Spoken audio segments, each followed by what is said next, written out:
Hi kids, welcome to Kids World.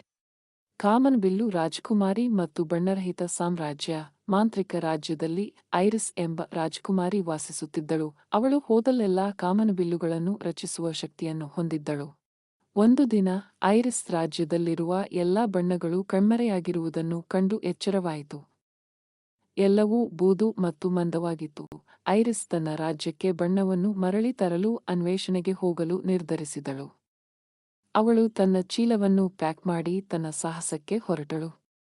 ಪಿಸುಗುಟ್ಟುವ ಮರದ ಹಿಂದೆ iris ತನ್ನ ಸುಂದರವಾದ ಕೆಂಪು ಕೋಟ್ ಅನ್ನು ಕಳೆದುಕೊಂಡ ದುಃಖದ ಬೆಳ್ಳಿ ನರಿಯನ್ನು ಭೇಟಿಯಾದಳು.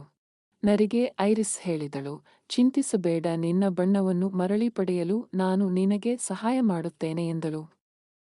ಅವಳು ತನ್ನ ಕೈಯನ್ನು ಬೀಸಿದಳು ಮತ್ತು ಕೆಂಪು ಕಾಮನಬಿಲ್ಲು ಕಾಣಿಸಿಕೊಂಡಿತು. ನರಿಗೆ ಅವನ ರೋಮಾಂಚಕ ತುಪ್ಪಳವನ್ನು ಹಿಂದಿರುಗಿಸಿದಳು. ಮುಂದೆ ಐರಿಸ್ ಮಂಜಿನ ಹುಲ್ಲುಗಾವಲುಗೆ ಬಂದಳು. ಅಲ್ಲಿ ಹೂವುಗಳು ತಮ್ಮ ಬಣ್ಣಗಳಿಲ್ಲದೆ ಇಳಿಬೀಳುವುದನ್ನು ಕಂಡುಕೊಂಡಳು. ಒಂದು ಸುಳಿಯೊಂದಿಗೆ ಐರಿಸ್ ಹಳದಿ ಮತ್ತು ಗುಲಾಬಿ ಬಣ್ಣದ ಅಲೆಗಳನ್ನು ಕಳುಹಿಸಿತು.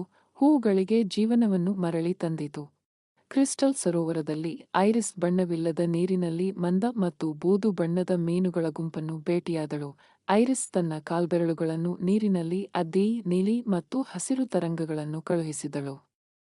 ಮೀನುಗಳು ತಮ್ಮ ಹೊಸದಾಗಿ ವರ್ಣರಂಜಿತ ಮನೆಯಲ್ಲಿ ಸಂತೋಷದಿಂದ ಈಜುತ್ತಿದ್ದವು.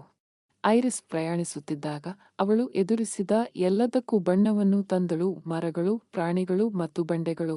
ಅಂತಿಮವಾಗಿ ಐರಿಸ್ ತನ್ನ ಕೋಟೆಗೆ ಮರಳಿದಳು. ಭವ್ಯವಾದ ಸನ್ನೆಯೊಂದಿಗೆ ಅವಳು ಆಕಾಶದಾದ್ಯಂತ ಕಮಾನು ಮಾಡುವ ಬೃಹತ್ ಕಾಮನಬಿಲ್ಲನ್ನು ಕಳುಹಿಸಿದಳು. ಕ್ಷಣಮಾತ್ರದಲ್ಲಿ ಬಣ್ಣವು ಇಡೀ ಸಾಮ್ರಾಜ್ಯಕ್ಕೆ ಮರಳಿತು. ತಮ್ಮ ಜಗತ್ತನ್ನು ಉಳಿಸಿದ ರೇನ್ಬೋ ರಾಜಕುಮಾರಿ ಐರಿಸ್ಗಾಗಿ ಎಲ್ಲರೂ ಹುರಿದುಂಬಿಸಿದರು. ಆ ದಿನದಿಂದ ಐರಿಸ್ ತನ್ನ ರಾಜ್ಯವನ್ನು ಪ್ರಕಾಶಮಾನವಾಗಿ ಮತ್ತು ಸುಂದರವಾಗಿ ಇಟ್ಟುಕೊಂಡು ಪ್ರತಿದಿನ ಸ್ವಲ್ಪ ಬಣ್ಣ ಮತ್ತು ಸಂತೋಷವನ್ನು ಹರಡಲು ಖಚಿತಪಡಿಸಿಕೊಂಡಳು. Thanks for watching.